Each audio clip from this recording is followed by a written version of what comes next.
ঈদযাত্রার আরও খবর জানবো। এই মুহূর্তে কমলাপুর রেল স্টেশনে আছেন সহকর্মী নাজমুস সারেহি, গাবতলী বাস টার্মিনালে আছেন আসিফ মোহাম্মদ সিয়াম এবং সদরঘাটে আছেন শফিকুজ্জামান রুবেল। সরাসরি শুরুতেই যাচ্ছি সালেহির কাছে। কমলাপুর রেল স্টেশনের ৪ নম্বর প্ল্যাটফর্মে দেওয়া হয়েছে আন্তনগর ট্রেন মোহনগঞ্জ এক্সপ্রেস। ট্রেনটি দুপুর 1টা 15 মোহনগঞ্জের উদ্দেশ্যে ছেড়ে যাবে।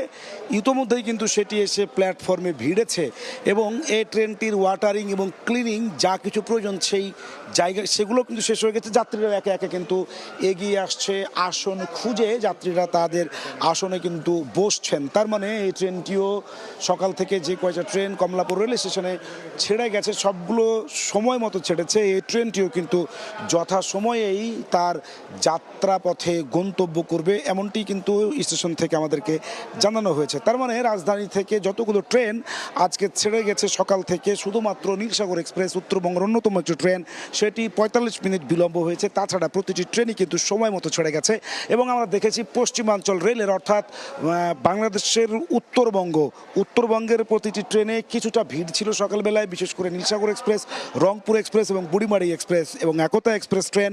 সেই ট্রেনগুলোতে আমরা দেখেছি খানিকটা ভিড় লক্ষ্য করেছি। তবে পূর্বাঞ্চলের যে ট্রেনগুলো রয়েছে, বিশেষ করে সিলেট চট্টগ্রাম অঞ্চলের ট্রেন, সে সমস্ত ট্রেনে কিন্তু অতিরিক্ত ভিড় আজকে দেখা যায়নি।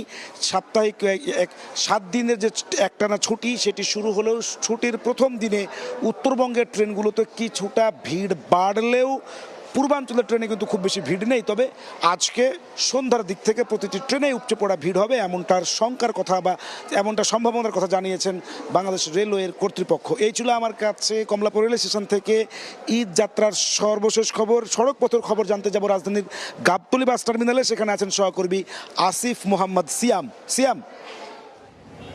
ঈদ যাত্রা সার্বিক পরিস্থিতি পর্যবেক্ষণের জন্য কিছুক্ষণ আগে গাবতলী বাস টার্মিনালে পুলিশের মহাপরিদর্শক এখানে পরিদর্শনে এসেছিলেন এবং আমরা তার সাথে যখন কথা বলি তার কাছে আমরা জানিয়েছি যে যাত্রীরা যে ভাড়ার যে অভিযোগ, বাড়তি ভাড়ার যে অভিযোগ তুলেছেন সেই বিষয়ে তিনি এখানে বাস মালিকদের সাথে কথা বলেন, শ্রমিকদের সাথে কথা বলেন এবং তিনি যেটা পরবর্তীতে প্রেস ব্রিফিংয়ের মাধ্যমে আশ্বস্ত করেছেন যে এখানে কোনো ধরনের বাড়তি ভাড়া নেওয়ার কোনো সুযোগ নেই এবং সেই প্রেক্ষিতে আইন শৃঙ্খলা বাহিনী প্রতিনিয়ত তৎপর রয়েছে বলেও তিনি আশ্বস্ত করেন এবং সড়ক পথে কোনো ধরনের চাঁদাবাজির যে কোনো সুযোগ নেই সেই বিষয়েও পুলিশ মহাপরিদর্শক প্রেস ব্রিফিংয়ে জানান।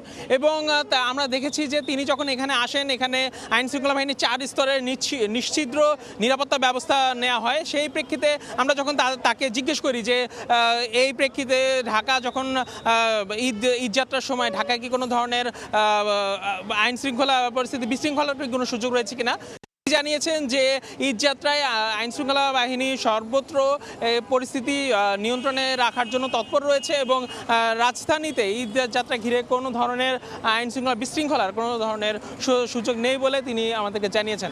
তো আমরা যেটা দেখি ঈদযাত্রা ঘিরে এখন পর্যন্ত যাত্রীরা রাজধানীবাসী ঘরমুখে হওয়ার চেষ্টা করছে, তবে তুলনামূলকভাবে যাত্রীর চাপ এখন পর্যন্ত কম।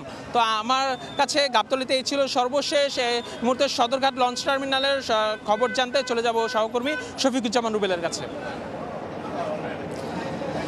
নৌপথেও আমরা দেখতে পাচ্ছি সকাল থেকে কিন্তু ঈদের ছুটি শুরু হওয়ার সাথে সাথেই দক্ষিণবঙ্গে যারা ঘরমুখী মানুষ রয়েছেন তারা কিন্তু নগর ছাড়তে শুরু করেছেন। আমরা সকালে আসার পরে যেমনটা দেখতে পেয়েছিলাম যে একদম ভোরে এই যে নৌপথের যাত্রী কিছুটা বেশি থাকলেও বেলা যখন বাড়ছে দেখতে পাচ্ছি যে দুপুর হয়েছে, এখন একটু যাত্রী চাপ কম। তবে কিছুক্ষণ আগেও আমরা দেখেছিলাম যে এই টার্মিনালগুলো একদম লোকারণ্য এবং দক্ষিণবঙ্গে যে লঞ্চগুলো রয়েছে, বিশেষ করে কাছাকাছি জায়গায় যে লঞ্চগুলো রয়েছে যা দিনে দিন টিকিট কেটে ঘাটে এসে টিকিট কেটে যেগুলোতে যাচ্ছেন, বিশেষ করে চাঁদপুর, ভোলা, হিলসা এই সকল অঞ্চলের লঞ্চগুলো কিন্তু এখন অনেক বেশি চলছে।